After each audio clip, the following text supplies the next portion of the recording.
Hey everybody, welcome to the Grow Yourself podcast. I'm your host, Kevin McNulty, and this is your personal development school of growth, where each week my guests and I will bring and break down big ideas and practices that will help you learn, grow, and succeed in life.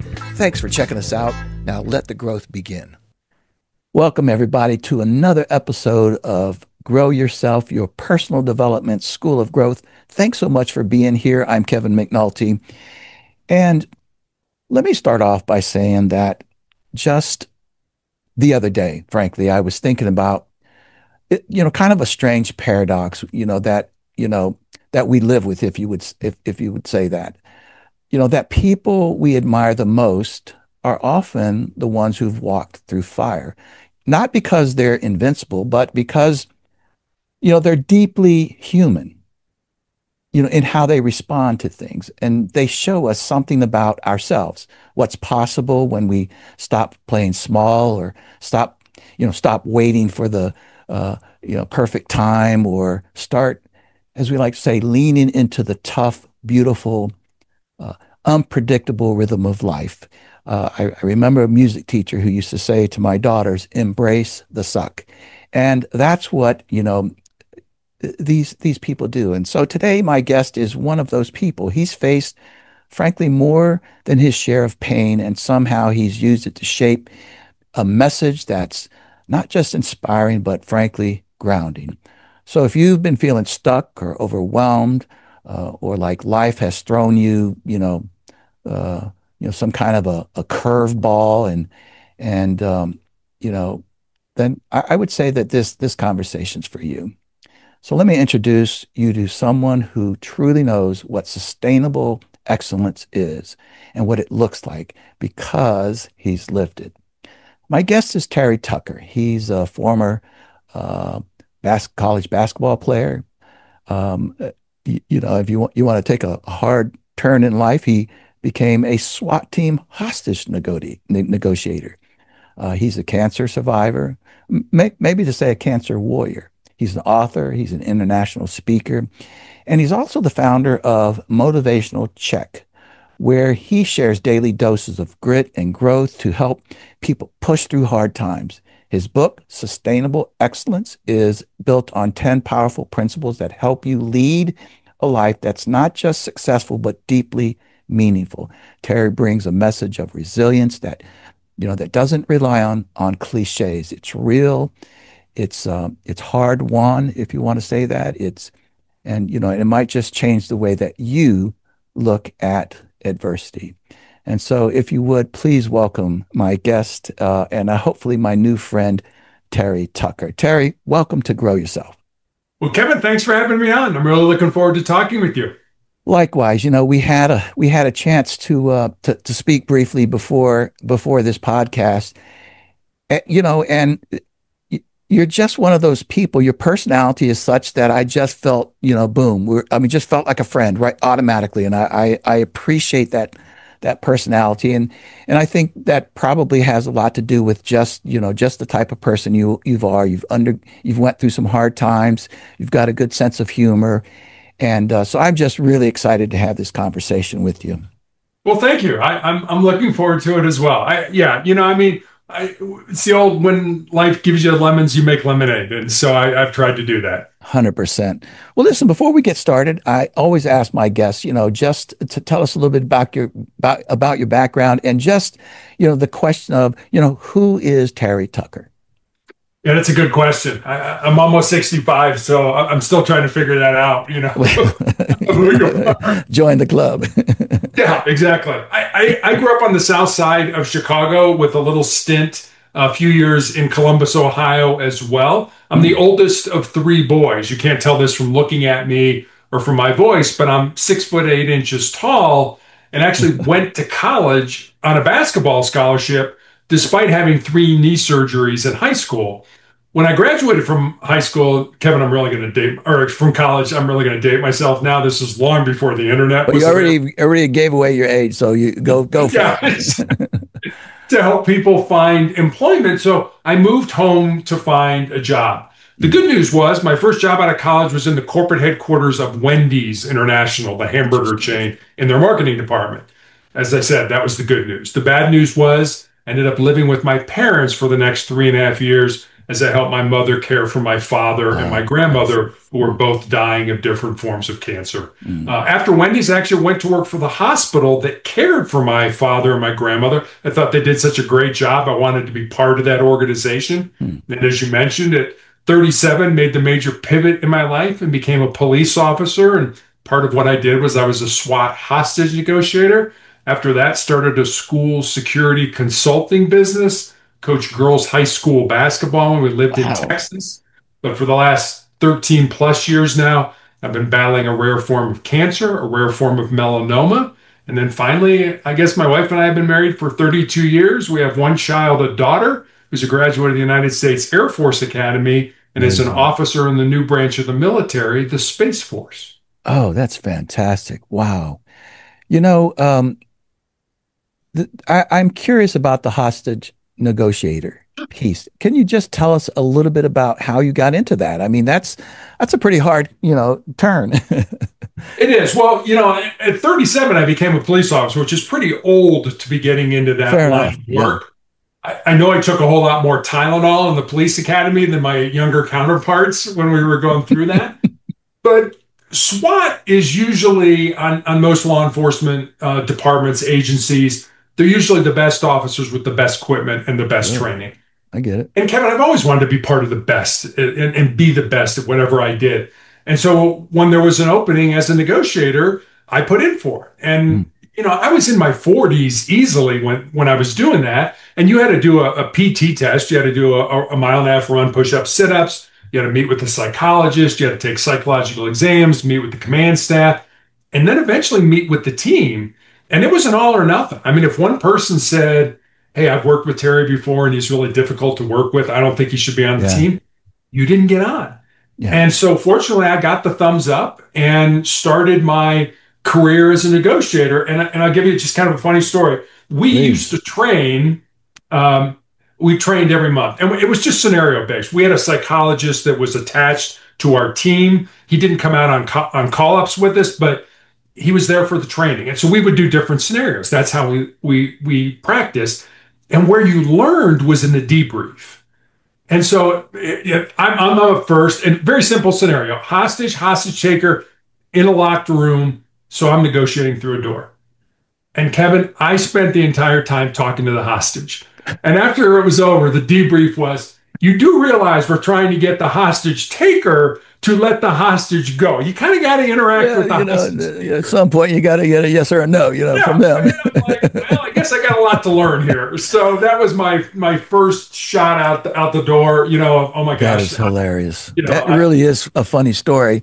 Yeah. But, before we kind of get off into our main topic, I'd love to just hear a little bit about what you learned, as a hostage negotiator, because, even in some of my workshops and such, when we talk about like communication, I use some of the I guess you could say the practices, of hostage negotiators when it comes to, that. So can you maybe tell us a little bit about it? I think it's fascinating. Sure. So let's kind of practice a little bit. So we start out and Kevin, there were a lot of times we were on scene having no idea why we were there, what precipitated this person to grab a gun and barricade themselves in their apartment, in their room, whatever it ended up being. Yeah. And so you would start out with not, hi, I'm Sergeant Tucker, or I'm a police officer. It's, hi, I'm Terry. What's your name? You don't need to know my name. Okay. What would you like me to call you? And so you're trying to build, we used to use what was called tactical empathy. And tactical empathy is, and I think you can get rid of the word tactical and just talk about empathy. Yeah. And say, okay, whatever your name, Bob, help me to understand where you're coming from, what's going on, what made you do what you do, whatever. And get them to explain it. And again, the important word there was understand. If I was negotiating with somebody that just murdered 3 people, I wasn't going to agree that what they did was right. Gotcha. So it was basically building that understanding, because understanding builds trust, and trust gets us to a point where hopefully we can get them out safely. So that's how we would start. We would use how and what questions. We would stay away from why questions. Why did we do that? Because when we were all growing up, when you would do something goofy, what did mom and dad always say? Kevin, why did you do that? Oh gosh, why questions sound accusatory? Yeah, I was Kevin, going to why did you say. wear that today? Oh, wait a Yeah, minute. Does Terry not like yeah. what I'm wearing? And judgmental. That was stupid. Exactly. Why did you wear that? Yeah.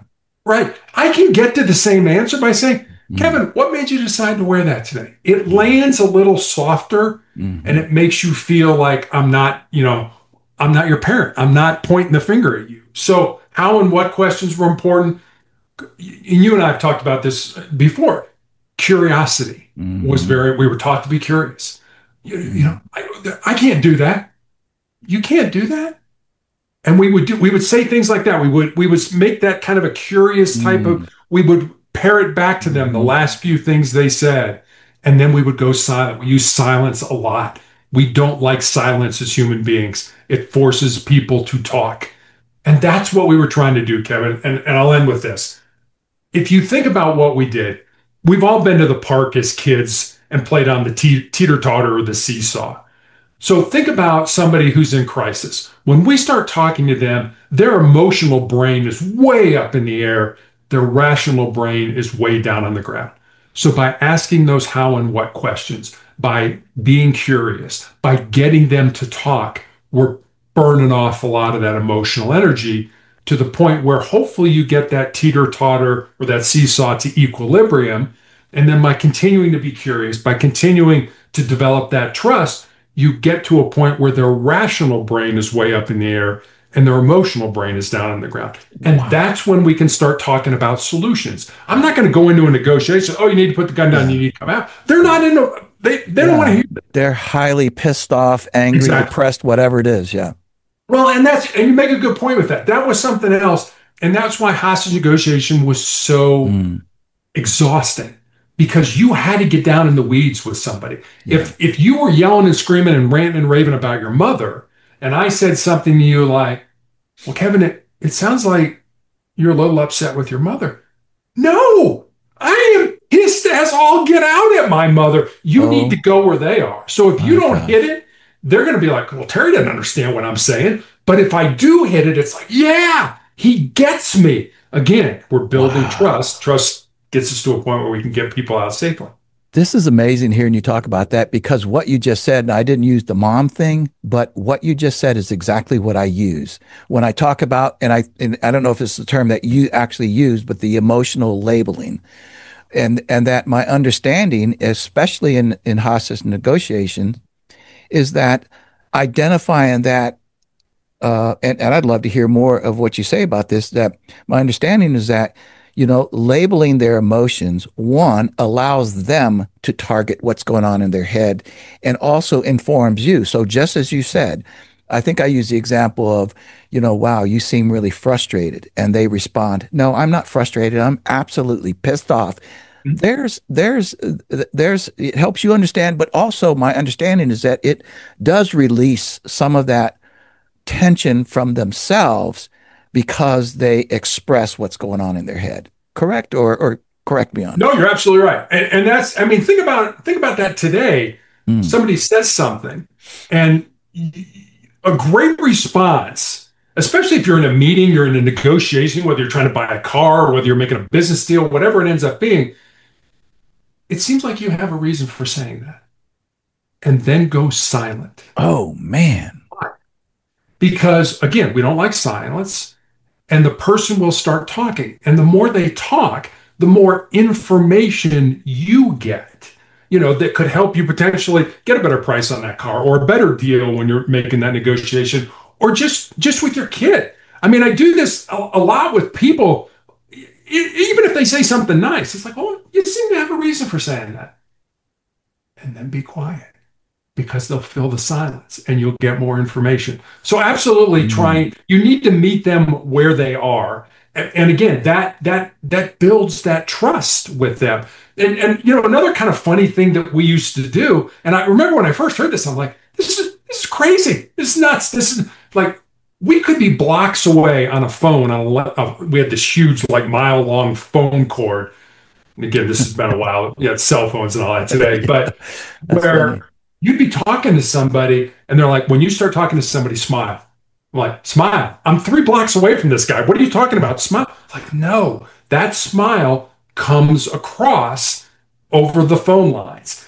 And the funny thing about that is if you're in person with somebody and you smile at them, we have what's called mirror neurons in our brain. And those mirror neurons will engage. And without even realizing it, they're smiling back at you. And so you've taken that dull, glum, whatever the situation is, and you've turned it into something positive. So I smile all the time. I mean, I laugh all the time. I use humor as part of this. We didn't use humor too much as negotiators. I mean, it's pretty serious For stuff, but sure. No, I get occasionally, it. Yeah. yeah, you would. And then there were the things of, the how and what questions. Well, they would, I want this immediately. And you would be like, well, Kevin, how am I supposed to do that? What did I just do?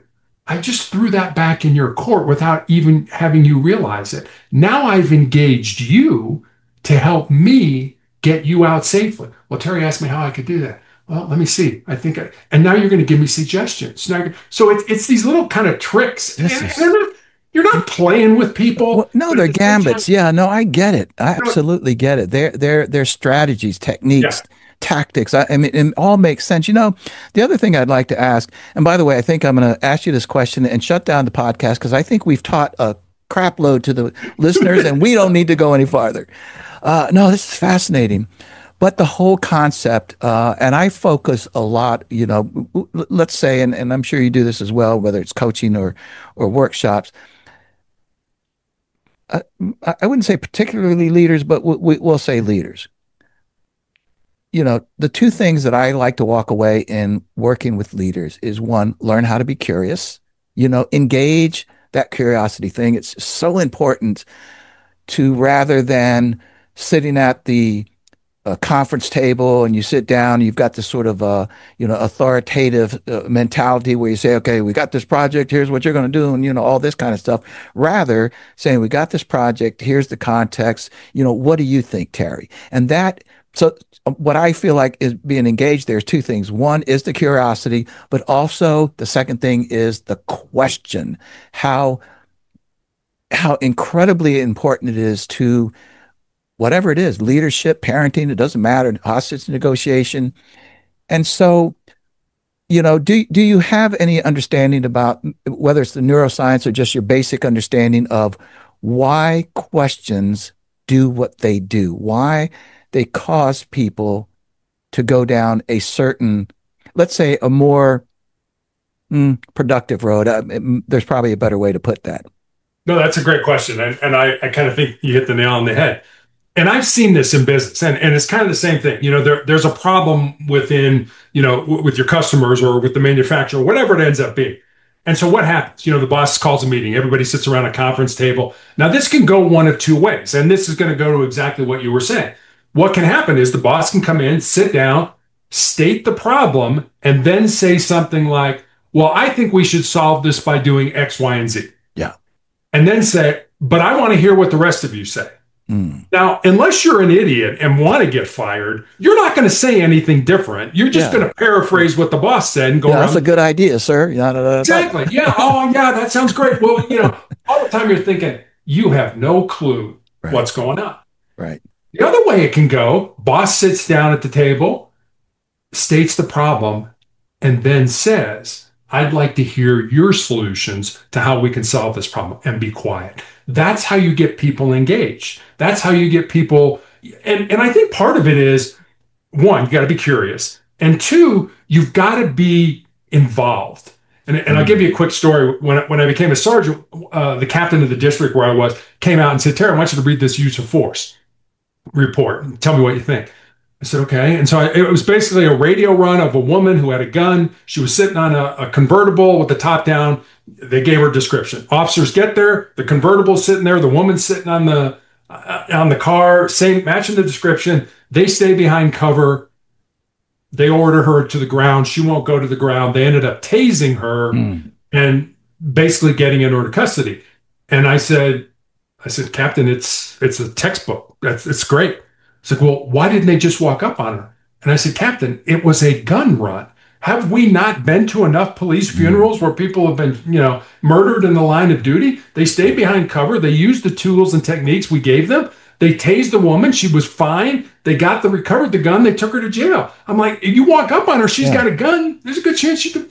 And I'm like, you've been sitting behind a desk too long. You got to get out in the Uh, streets. And he'd lost touch as the lost boss, touch. as the leader of what was going on. So I think it's important to Yeah. also be engaged daily, if you can, Yeah. on what's going on in your business. Wow, that's good stuff. Listen, I want to move on to what we're really here to talk about, but I think before we leave after this podcast, we need to sign up for another podcast and talk about this kind of stuff as well. Sure. Which is probably all part of what we're talking about. But boy, this is so fascinating, and I believe that the world can truly learn from people like you who have, you know, like the war fighters, the warriors that go overseas and are in incredibly difficult spots and they survive it. Maybe they've done it multiple times. They can teach us a lot about how to handle things. But this hostage negotiations, though, is really incredibly powerful. Well, let me just jump right in and ask you this. I mentioned that you are a cancer survivor and a cancer warrior, if you will. Terry, what was life like before cancer? It was great. I was, our daughter was in high school. Our daughter, fortunately or unfortunately, got my height and had an NBA three-point shooting shot. She's 6'3", ended up going to the Air Force Academy to play basketball. She was recruited to do that. Did her freshman year, blew out her knee, and that ended her career. But so I was coaching high school basketball. I had a consulting business on the side. We were living in Texas. I mean, life was great. I mean, our family was good. My faith life was good. Everything was going well. And then I have a callus break open on the bottom of my left foot, right below my third toe. And initially don't think much of it because as a coach, you're on your feet a lot. Callous, yeah. But after a few weeks of it not healing, I made an appointment to go see a podiatrist, a foot doctor friend of mine. And he took an x-ray and he said, Terry, I think you have a cyst in there and I can cut it out. And Kevin, he did it, and he showed it to me. It was a little gelatin sack with some white fat in it, no dark spots, no blood, nothing that gave either one of us concern. But he sent it off to pathology. And then 2 weeks later, I get the call from him. And as I said, he's a friend of mine. Yeah, And the more difficulty he's having explaining to me what's going on, the more frightened I am yeah. becoming. Can imagine. Until finally he just lays it out for me. He said, Terry, I've been a doctor for 25 years, and I have never seen the form of cancer that you have. You have an incredibly rare form of melanoma. And most people think of melanoma as too much exposure to the sun. That's Right. the melon, the pigment in our skin. Mine has nothing to do with sun exposure. It's a rare form that appears on the bottom of the feet or the palms of the hands. And he said, because your cancer is so unusual, you need to go to MD Anderson Cancer Center to be treated. And that started my odyssey through this disease. I mean, can you describe where your head was at the beginning? Yeah. I mean, my dad died at 54, right Mm. after I got out of college, of end stage breast cancer, which back in the 1980s, they didn't really know how to treat men with breast Oh, cancer. I've never even heard of that. Yeah. And so I was like, you know what? I mean, I'd always been an athlete. I'd always taken care of my body and things like that. But I mean, I doubled down on that. It was like, I'm going to eat right. I don't drink alcohol. I don't smoke. I don't do drugs. I don't, I lead the cleanest life probably of anybody you know. And then I get this disease. So when absolutely, I went through all the stages that we would associate with grief. First, it was denial. I can't possibly have cancer. I've done everything right in my life. And then it was anger. I can't possibly have cancer. I've done everything right in my life. And then there was sort of a bargaining with God. Our daughter was in high school at the time. Yeah, And it was like, God, just let me live long enough to yeah. see See her her graduate from high graduate. school. And then, Kevin, I absolutely got down, got depressed, felt sorry for myself, but then kind of came out the other end and was like, this sucks, but I'm going to have to embrace the suck. I do Yeah, not like the cards I've been dealt, but I'm going to have to play these cards to the best of my ability. And I guess the part that I left out is when I was initially diagnosed, they said, you'll be dead in 2 years. We have absolutely nothing to offer you other than surgery. There's no treatments, there's no drugs, there's no nothing. So What? you'll be dead in 2 years. And I thought, well, you gave me a death sentence. How can I try to turn that death sentence into a life sentence? And now, over 13 years later, I still Just have cancer. I'm amazing. still dealing with it, but I'm Thank still here. thank God. I mean, Absolutely. but Terry, so do you recall when you made that shift in your thinking from woe is me to, hey, I'm taking this thing on. I'm heading it, I'm gonna face it. And was that gradual, or did somebody say something to you, or was it through prayer? How did, what caused that shift? In all honesty, yes, it was certainly through prayer, but I think it was more, as parents, and you're a parent, as Hmm. parents, we're supposed to teach our kids things, about life, about things that are important and things that we value. Where do you get your values and morals? You get them from your family, usually. And I was like, okay, it's my job as a dad, my job as a parent to teach my daughter things. And I thought, well, this may be an opportunity not only to teach my daughter how to live, but also to teach my daughter how to die. And the one thing we all get for living, loving, and learning is we all get to die. It's the reward, that we Yep. get for living this life. Nobody's going to escape it. We're all going to get it at least once. Sorry, we're all going to get it once. I get it. Yeah. Yeah. It's what can I teach my daughter? And I don't want her to think that this is gloom and doom. It was pretty gloomy, but at the same time, I want to teach her resilience. I want to teach her how to keep going. And even in the face of overwhelming odds, like there's no way you're going to win this. Maybe there will be a way to win this. Maybe it's not so much the dying as it is the living. Oh And my. and I know when I was the first thing they put me on was a weekly injection of a drug called interferon. And as Mm, my doctor said, this is not a cure. We're just kicking the yeah. can down the road trying to buy you some more Yeah. time. Interferon for me was a horrible, nasty, debilitating drug. I'm I took familiar with the interferon. I injection. mean, it used to be the go-to, I think, Yeah, wasn't it? it was. They had nothing. So Yeah. it's like, well, we're just buying you time is all we're trying to do. Mm. But in buying me time, I literally felt that I was so sick of being sick during that interview. I took a weekly injection, had terrible flu-like symptoms for 2 to 3 days every week. And I took those weekly injections for almost 5 years. So imagine having a terrible case of the flu every week for almost 5 years. And like I said, and it's not going to cure me. We're just kicking the can down the road. And Kevin, I felt that there were sort of two camps. There was the living and the not dying.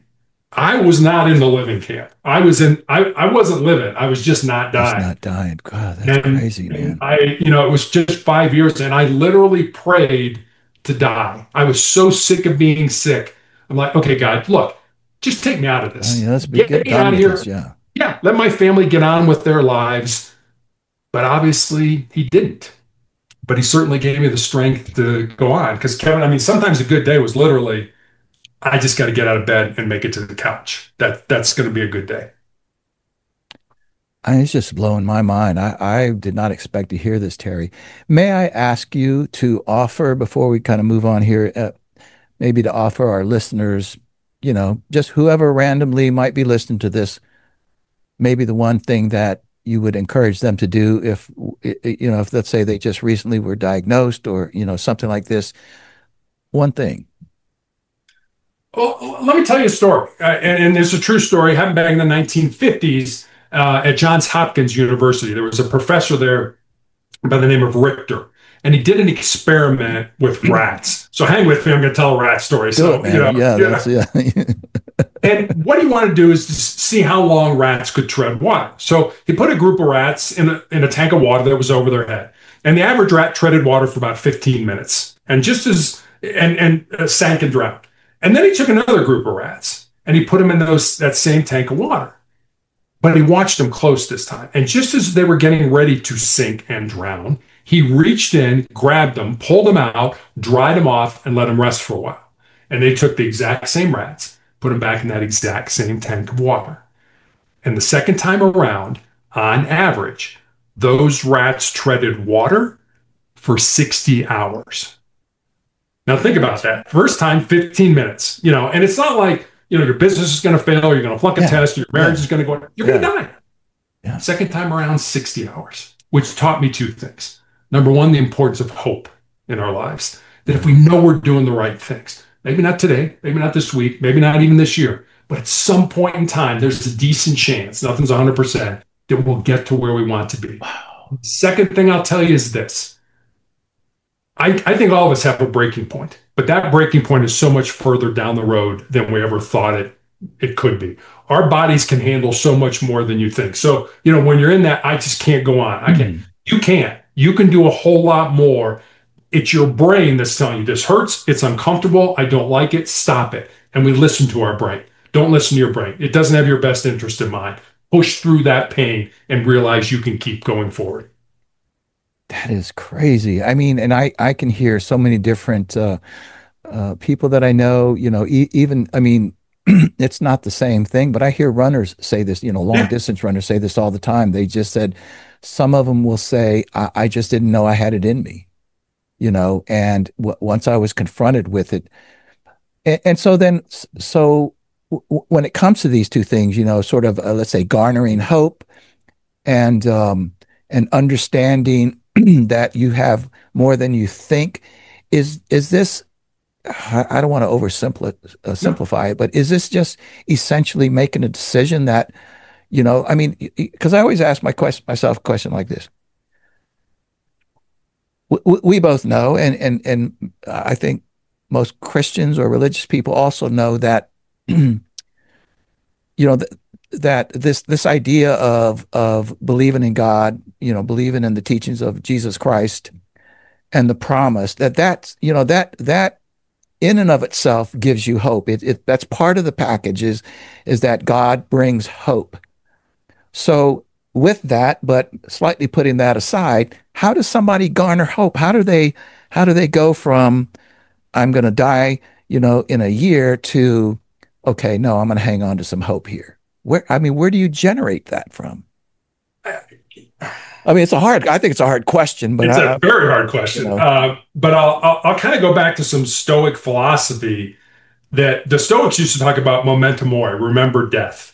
And it's not so much remember death for the sake of remembering death, but I always feel that death should always kind of be in your peripheral vision. Shouldn't be something you focus on every day, but it's there. You should know it because it gives you an understanding that life is precious, life means something, that we're here to do something with our lives that's bigger than us. And you and I were talking before we jumped on. I feel my cancer journey is something that's bigger than me. I feel that God is mm, using me now to show people through my infirmity, through my cancer, his love, his mercy, his grace, his peace, his healing. And I am not, God made me. He can do whatever he wants with me. And that's kind of the way I feel. It's like, use me, God. So I think you kind of got to you I got to see. get out of yourself. You've got I to see. stop making this, oh, I hurt. Oh, this, people, I'm going to tell you my cancer story. Nobody gives a crap, pardon my French, about your cancer story. Nobody Hmm. cares about you. I mean, your family does. I mean, don't get me wrong. But everybody else has got their own thing that they're dealing with. Right. Yeah. And so they're going through that. You're going through what you're going through. Nobody wants to hear your story. So don't tell your story. I mean, obviously we're talking about it on a podcast, but Sure. somebody you meet, it's like make it about them. And I find, and don't get me wrong, Kevin, when I go through my treatments, I hurt. I feel down. I Sure. feel depleted. Sure. And when I do, I find I'm looking inward. It's like, woe is me. Look how terrible Mm. this is and stuff like that. And Kevin, I find a real easy way to get out of that is to go find somebody else to help. Pick up the phone Oh and call man. somebody you know that has cancer. Hey, how you doing today? Or I sit in the waiting room waiting to be treated, and somebody walks in and they've got that deer in headlights look, like they're scared. This is their first time there. Am I going to die? Is this going to hurt? What reactions am I going to have? And I just kind of wheel over in my wheelchair. And it's like, just like the hostage negotiator thing. Hi, I'm Terry. What's your That's name? powerful, man. Yeah. Because And it's yeah, like, yeah, go ahead, yeah, please. no, it's just, it's just one of those things where now I'm not focused on me anymore. I'm focused on another human being and trying to help them feel better. That's real, and and if I can sound professional, that's actionable. I mean, that's something that, and to do that, to go into emergency room or go into a doctor's office or a clinic or something and see somebody sitting there, that one moment won't necessarily shift you that hard right that you need to take, but it is a shift, and you keep working that until it starts to really sink in that that there's life beyond cancer or whatever the case might be. I love what you're saying. I will also say that something that I say to people all the time, and and I wrote this in a book that I wrote, that a shift that I made one time, and I won't get into the story because I really want to get onto you, but I remember I was just having a really hard time, and I remember going from asking the question, God, why are you doing this to me? To God, what are you asking of me? And that had a fairly profound change in my thinking because one is a fixed mindset, is a stuck, it's a woe is me, and the other one is asking for, what can I do here? Where are you trying to lead me? And now you're looking for something to happen as opposed to just sitting there and dying, if you will, or suffering, whatever it is you want to say. Man, this is so fascinating. Goodness gracious. Terry, you're blowing my mind here. So I think you said that, that pain is inevitable, but that, I guess suffering is optional. What do you mean by that? So there's a great line from a book I love to read, and there's a book called Farewell to Arms, written by Ernest Hemingway. And it's kind of a semi-autobiographical account of his time as an ambulance driver for the Italian army during World War I. And there's a line in that book, and I think that kind of sums up the answer to your question. And the line is this: life breaks everyone. Oh And my. afterward, Wow. many are stronger at the broken Wow. places. Wow. So take that pain, take that whatever it is, and realize is that one or two things are going to happen. Either you're going to die, or you're gonna survive this. You're going to come out. But what did you learn from surviving that? We're all going to experience pain in our. Yes. It doesn't have to be cancer. I mean, it could be you break up with your boyfriend or girlfriend, or the flight you're leaving on to go on vacation gets canceled, or somebody else at work gets the promotion that you want. Pain is inevitable. Suffering is optional. Suffering depends on what you do with that pain. Do you use it to make you stronger and more resilient, or do you wallow in it and feel sorry for yourself and want other people to feel sorry for you? A lot of people do the latter. Hey, I'm having a look at me. Things are bad. I don't like I said, I don't talk about my cancer. I mean, if you ask me, I'll tell you, but I'm Sure. not going to come up to you and tell you all about my cancer journey. Right. I think that's just not a good way to handle it. I'm going to take that pain, I'm going to turn it inside. I'm going to burn it as fuel. I'm going to use it as energy to make me stronger and more determined.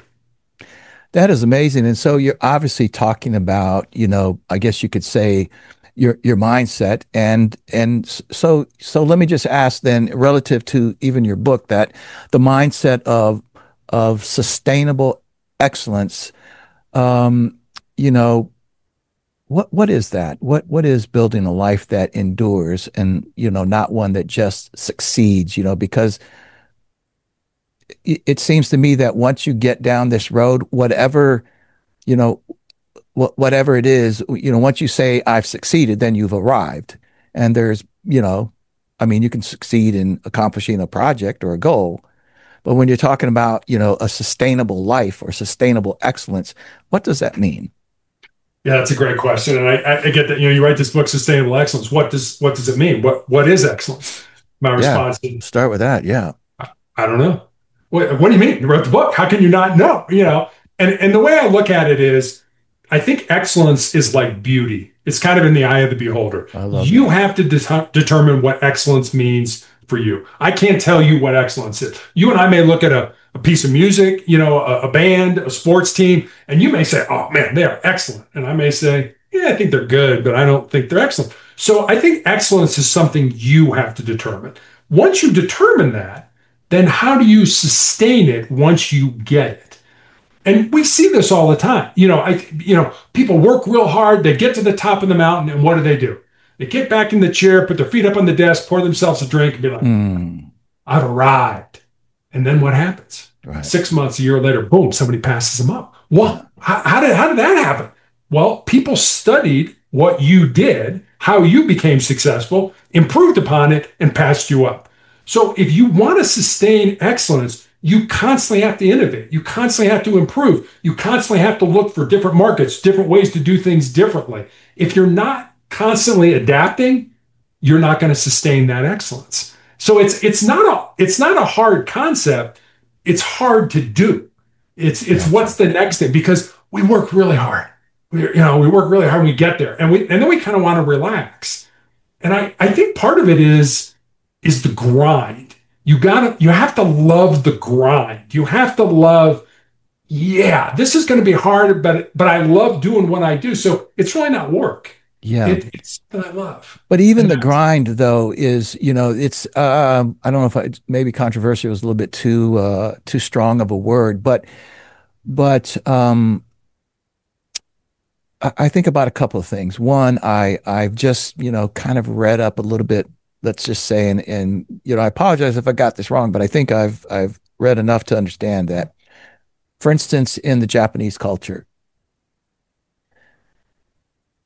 I don't know how pervasive it is, but it seems like it's a real cultural thing to get up at 4 in the morning. And I think it's for men and women, but it does seem to be a little bit more prevalent with the men, I believe. Get up at 4 in the morning, head to work at 5. Maybe I'm overstating this. And then you get home at 11 o'clock at night. And I've seen even videos where people are standing waiting for the train to show up at 11 o'clock at night when they just got off work, and they fell asleep standing up and fell over and hit their head.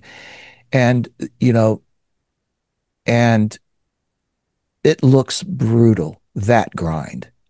And I don't perceive that you're talking about that grind, but I'm trying to draw the contrast between that grind versus, let's just say, a Novak Djokovic, who's a great tennis player that I admire. I watch a lot of tennis, and that dude, he grinds day in and day out. No question in my mind that it can be painful, but he seems to be loving his life and his career. He doesn't, especially at his age, I think he's around 37, 38 now, and not showing any signs of stopping. And the one thing that I hear from him and all the other champions, if you will, and there is a difference, even in, I can name a few really great tennis players, but they haven't reached, the Djokovic, the Serena Williams, the Federers and the Nadals. They haven't, because I think in their mind, they get interviewed after a big match and they say, so you just won Wimbledon, what's next? They say, well, in some form or fashion, they say, well, listen, I'm going to spend tomorrow enjoying this, relishing it with my family and this, that, and the other, and then back to the grind, essentially what they're saying. And that to me becomes the difference between that level of excellence, as you will. So we're not suggesting that you become like what I read about the Japanese, or even try to be the Djokovic's of the world, but to define what you believe is excellence or success, if you will, and you have to figure out what that grind is, right? To you sustain do. it. Yeah, and I think it goes. I mean, if you want to talk about it, talk about your purpose. Why are you Oh, there here? you go. What are you here to do? And there's a quote from Jerry Rice, who played for the San Francisco Mm-hmm. 49ers, a Hall of Famer. He said, "Today I will do what others won't, so Mm. that tomorrow I can do what others can't."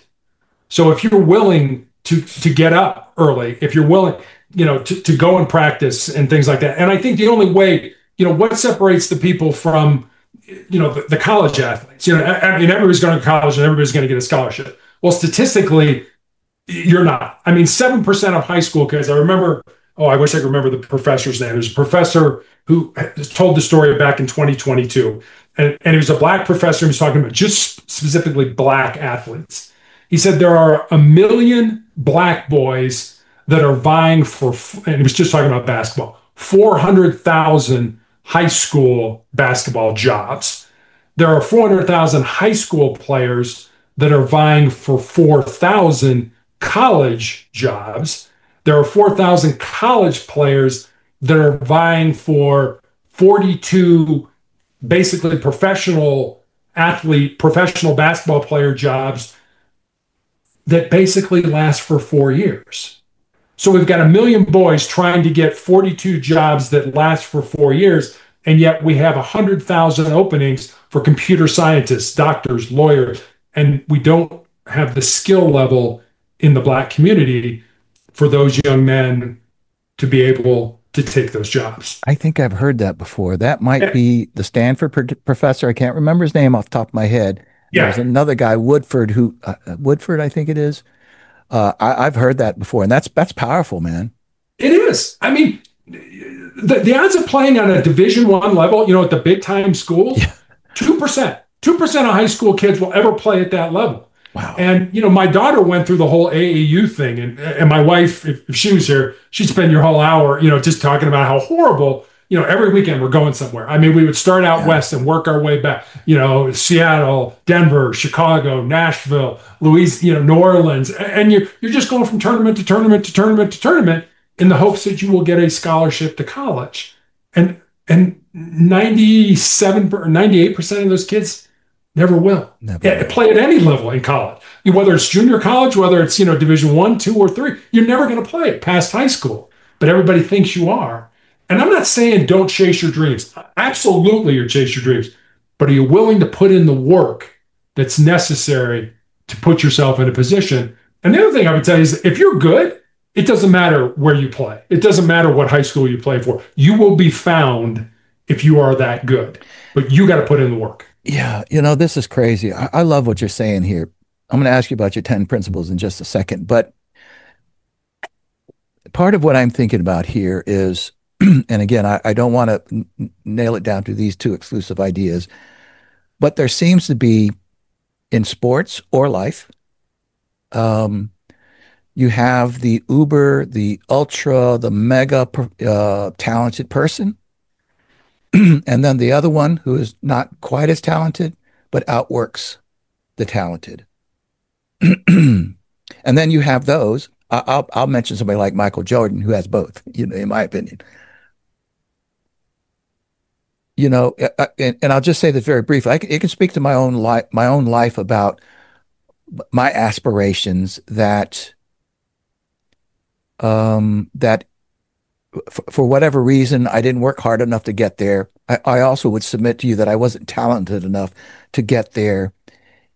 And in points in my life, or maybe even throughout my life, I really criticized myself because I was like, man, you're not going to get there. It's just not going to happen. I mean, and I was trying to balance between reality, trying to be honest with myself, versus what this inspiration, this aspiration that I had that I really wanted to get there. And I kept bouncing back and forth. And I would just say this, and I'd love for you to comment on it. I came to a place where I decided that, there's different levels of success. Mm-hmm. So if you want to become a movie star, I mean, there's the A-listers, there's B-listers, which are not A-listers, but in so many ways, it's success. And that's what I found in my own life, that I've achieved an enormous amount of success, maybe not at the level that I thought it should be, or maybe not at the level that somebody else who has reached that level might look at me and go, eh. But for me, I look back on it and I go, man, you achieved more than you thought you could. And it feels good. I mean, it feels rewarding, regardless of not hitting that thing. So I'm not even sure what the question is there, but I want you to share with the audience this idea of achieving or pursuing success. I don't know. What is the question? No, I think I know where you're going with this. And I think one thing I'll say is you can't do this for somebody else. You can't, I'm doing this for mom or dad. I'm doing this, for my girl. You can't you got to do it for you. It's got to come from you. And if it doesn't come from you, you're never, ever going to get there. And I look at my own family. So, I mentioned I played Division I college basketball. My youngest brother was a pitcher for the University of Notre Dame's baseball team. Wow. My middle brother was an NCAA Division II All-American 2 years in a row and drafted by the Cleveland Cavaliers. So all three of us played college sports on a scholarship level. I mean, my youngest brother, actually, you were talking about Michael Jordan. He's a basketball coach in Chicago. He coached Michael Jordan's two sons when they were in high school. Goodness. So that could be an entirely No way. No, I'd be like, no, thank you. yeah. But it's the thing about it is you've got to decide what you're willing to do, and you've got to determine success for yourself. It can't be somebody else's definition. And let me give you this, since we're talking about success. Please. The best definition of success I ever heard was from John Wooden, the basketball coach at UCLA. And I loved Wooden, I loved UCLA. And this was his definition. Think about this. He was at the time the winningest coach. I mean, UCLA won like 7 national championships in a row. Nobody wins 2, but hardly ever anymore. Here's his definition of success. Success is peace of mind, which is a direct result of self-satisfaction in knowing that you did the best to become the best that you're capable of becoming. I love that. That is striking. And now that you've said it, if you would repeat it again so that people listening can let that sink in for just a second. It's beautiful. Success is peace of mind, which is a direct result of self-satisfaction in knowing that you did the best to become the best that you're capable of becoming. Wow. Doesn't say anything about winning. Did you do your best? Are you lying on the field of battle? I gave it all. You're a success. And Wooden used to be an English teacher when he was in high school, and used to use the analogy of, if you work your butt off in my class and you get a C, yeah, you probably were successful. Versus if you didn't work very hard and got an A, even though you got an A, you probably weren't very successful. I mean, just absolutely striking. I just absolutely love that. So let's talk about your 10 principles. I would like to ask, of those 10, is there one that, that is really personal to you? Yeah, there is. And I mean, and it's fun because, whenever somebody reaches out and wants to talk about the book, there's always one of the 10 that, this is the one that resonates with me. And then there's a story behind it. And I'll give you the one. I'm old, Kevin, so I got to look this up one more time. I forget which it's number 2. Okay. And I've done this in my life. And I put this in there specifically because I've done this. And I'm not proud that I've done this. I get it. And the principle is this: most people think with their fears and their insecurities instead of using their minds. And I know I've done that. I know I've wanted to get involved in a project or a business or something, and you kind of pull back and, ooh, wait a minute. Maybe I'm not smart enough. Maybe I don't have enough information. What will people think about me if I fail? That's thinking with our fears and our insecurities. That's not thinking with our minds. And whenever I get the opportunity to speak to young people, especially, I always tell them, if there's something in your heart, something in your soul that you believe you're supposed to do, but it scares you, go ahead and do it. Because at the end of your life, the things you're going to regret are not going to be the things you did. They're going to be those things you didn't do. And then it's going to be too late to go back and do them. That almost puts a lump in my throat.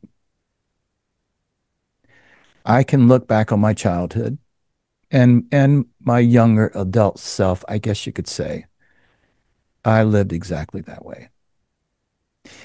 And I could say that wow, I regret it. I wished I hadn't thought like that. I wished I'd have gotten it together sooner. But I'll be honest with you, and maybe this is the fallback position of Christians. But I look back on that and think, yeah, God had a reason for kind of putting that into place, because I think differently now because of that, because of those struggles and that fear and whatever it is. I mean, frankly, I wrote a speech called "Do It Afraid," based on this idea that how many times I was afraid and walked away from it because of exactly what you just said. That is so powerful.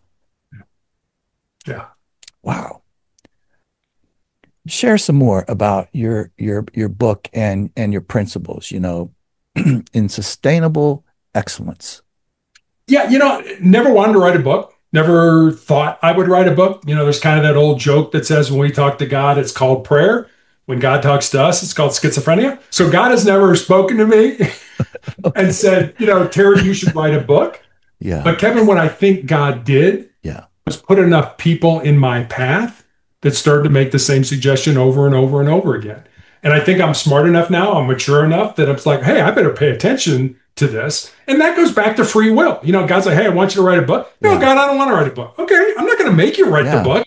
You're going to do what you want to do. And so sustainable excellence was really born out of two conversations that I had. As I mentioned, I coached girls high school basketball in Texas. One was with a former player of mine that had moved to the area in Colorado where my wife and I live with her fiance. And the four of us had dinner one night. And I remember saying to her after dinner, I'm really excited that you're living close and I can watch you find and live your purpose. And Kevin, she got real quiet for a while. And then she looked at me and she said, well, Coach, what do you think my purpose is? I said, I have absolutely no idea what your purpose is, but that's what your life should be about. Finding the reason or reasons you were put on the face of this earth, and those reasons exist, using your unique gifts and talents and living that reason. So that was one conversation. And then I had a young man in college who reached out to me on social media and he said, what do you think are the most important things I need to learn, not to just be successful in my job or in business, but to be successful in life? And Kevin, I didn't want to give him that, get up early, work hard, help out, the sort of the cliches that we all know. So I spent some time and I started taking some notes and kind of had these 10 thoughts, these 10 ideas, these 10 principles. And so I sent them to him. And then I stepped back and I was like, well, I got a life story that fits underneath that principle, or I know somebody whose life emulates this principle. So literally during the 4 to 5 months that I was healing after I had my leg amputated, I sat down at the computer every day and I built stories, and they're real stories about real people underneath each of the principles. And that's how sustainable excellence came to be. Just truly amazing. May I ask, and I think it may be a hard question to answer, maybe not, but you're speaking to a young person, maybe they're in high school or in college or something like that, and they ask you, Mr. Tucker, how do I find Coach Tucker? How do I find my purpose? How do I Hey, figure tell that me, out? how do I find? Yeah, how do you figure that out? I think you try a bunch of things. And I'll give you there's a gentleman by the name of Jeff Wetzler. And I can't remember what he does, but I heard him on a podcast. And I wish I would have known this when I was younger. And Kevin, maybe you did this. You as you go through life, you kind of put these arbitrary mileposts out there. And I'm just going to make it up. By the time I'm 25, I want to be making $100,000 a year. And by the time I'm 35, I want to be married and have a family. And then as you go through life and you hit that age, you're not where you think you're supposed to be, you somehow look at yourself as a failure. And Wetzler had a great way to look at life. And like I said, I wish I would have known this when I was younger. He Yeah. said, look at your life in terms of decades. He said, so in your 20s, do everything, anything that interests you at all. Go to different concerts, go to different plays, go to different music events, go try different sports, go travel, do whatever interests you. Make all kinds of mistakes, Oh not for the man. sake of making mistakes, Oh, but for what you learn in making those mistakes. Then he said, Lord in your have mercy. 30s, pick two or three things. Find those two or three things that you absolutely love and dig into them. And then he said, in your 40s, when you're more established, you're more mature, you know how life works, find that one thing and burrow into that. And he said, then in your 50s, your 60s, and beyond, you can reap the benefits, you can reap the rewards of living your life in decades, as opposed to those single events. And I thought, gosh, I wish I would have known that when I was younger. I'm thinking exactly the same thing. And I got to tell you, that's frankly maybe the one of the best answers I've ever heard about that question, because there's also something releasing about that. both of my daughters, I talk about them on this podcast all the time. They don't watch my podcast, probably thankfully, because they'll be rolling their eyes again. And they're in their late 20s, and one of them just turned 30, and I have a son who's 40, let's see, he's 42, 43 now. Um, when they graduated high school and went on to college, they had no idea what they wanted to do with their lives. I mean, they had some thoughts and ideas, but well, let me just say, I'm going to share this with you. I mean, they're doing great now, but I think that this idea of releasing a young person from saying that by the time you're 30, you should be hitting your stride and you should be, moving into success and whatever people say about this. I completely agree with what you're saying, that in your 20s, yeah, try it all. And the one thing that I really like about what you said, Terry, is, yeah, fail a lot. Yeah. I mean, obviously you're not saying go out and fail, but it's a different mindset about failure. Right. It's recognizing that failure, if you process it well, it'll teach you something, and it just keeps giving, really, if you allow it to. If you put some time and effort into understanding, okay, that didn't work. I'm going to Mhm. try something different. It's the crazy analogy about Thomas Edison and the number of Yeah. times that he had to, and all those sorts of things. Dude, you're blowing my mind. This is a little bit unexpected. I mean, I watched some videos and certainly thought you're fantastic, but this is really such great stuff. So, what Before we go, please, would you mind please, if I just added one thing to that? no, man, jump right in it. I didn't mean to interrupt you, but No, I no, I think this is so profound. And if people remember nothing else that we talk about today, remember this. And it kind of goes to what we were just talking about. It's more important who you work with and who you work for than it is the work that you do. Find people that care about you. Find people that are willing to invest in you. Find people that want to see you succeed. Hitch your wagon to those people and climb your mountains together. dude, that's ridiculous. That is so good. It's interesting. I've just been reading some articles and posts, whatever, about this idea. And I won't get deep into it, but it relates to what you just said, but maybe indirectly. I read about people talking about leadership, and so give me just a second to parse this out, though, because I haven't thought about it too deeply. I find a lot of people put too much of Okay, one article I read essentially said, that it's the leader's responsibility to do this, this, and this, and that they have to invest in you, and it's kind of like putting the onus on the company or the people that you are working for to make your life flourish. And there's aspects of it. If I'm a leader and I have just a half a clue about leadership, I know that I want to engage with my employees and I want to do things that inspire them. I might that do for the love of humanity, or I might do it just because I know that that will cause more productivity and make more money for the company. Have no problems with those motives, but there's the other perspective that an employee steps into an organization and they're entitled to that. I just don't believe in that. I think what you're saying is even better.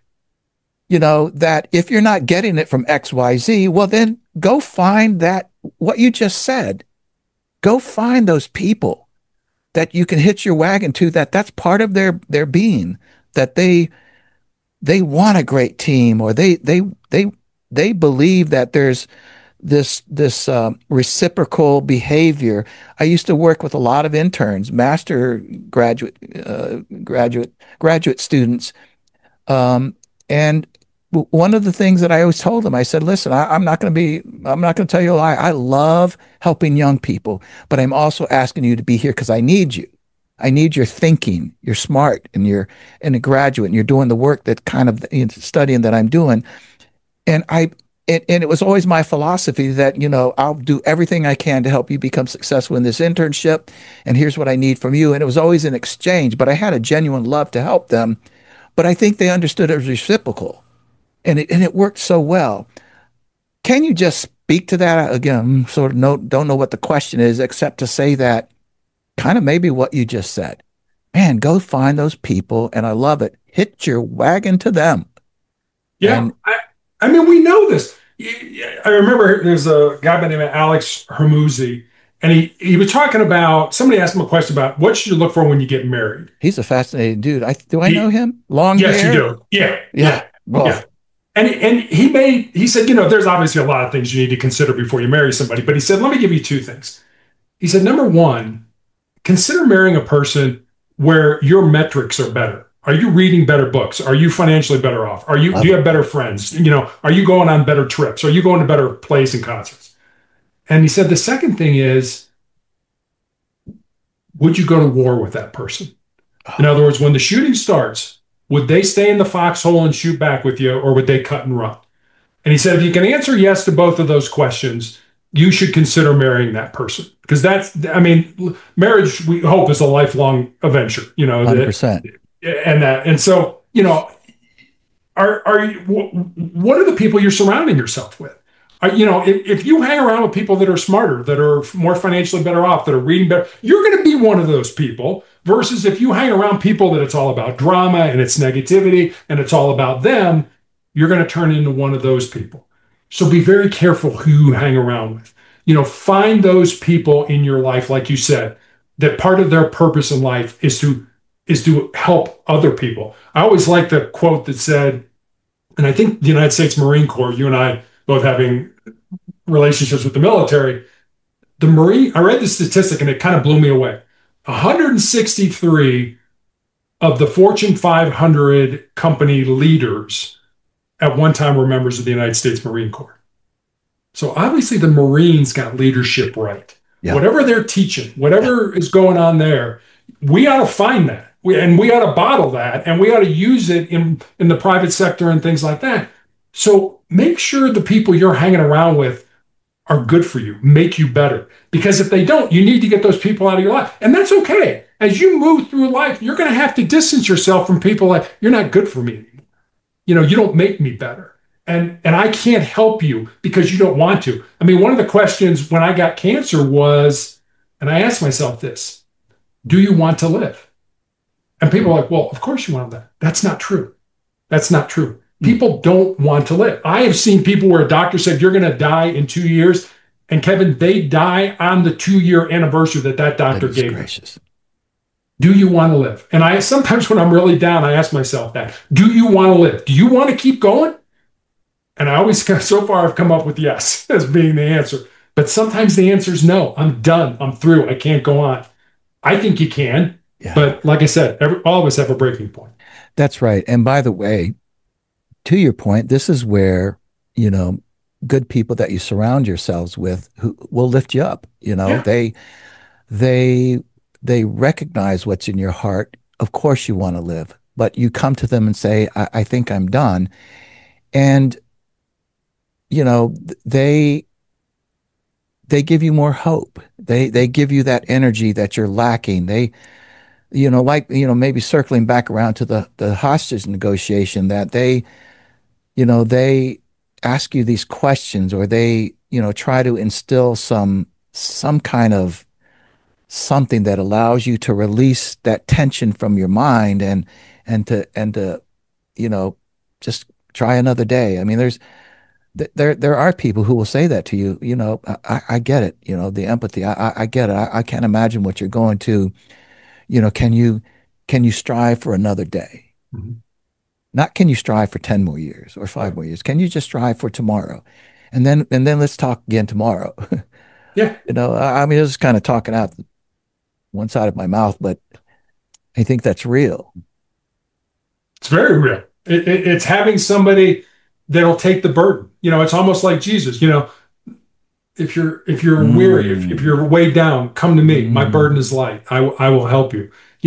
We can't do it by ourselves. Nobody is successful in a vacuum. whatever it is, whether it's fighting a disease, whether it's writing a book, whether it's, building a company, nobody does it in a vacuum. There's always people that are around you.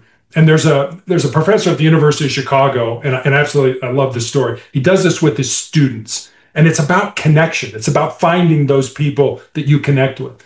And the idea is you go out and you get on a bus, and in 3 questions, you go deep with somebody. So you sit down next to somebody, hey, how you doing?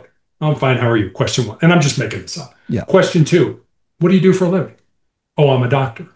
Question 3, have you always wanted to be a doctor? Kevin, it doesn't matter what they tell you. They could say, no, I grew up on a farm and I wanted to be a veterinarian, but X, Y, and Z happened. Or my mother died of breast cancer at 40 and she was a doctor, so I'm honoring her memory by becoming a doctor. Whatever they tell you, now they're telling you their why, their purpose, their mission in life. Oh, and we man. don't go deep with people anymore. Social media allows us to say on the surface, everything's great, everything's wonderful. No, it's not. Go deep with people. Ask them those questions. Find out their why.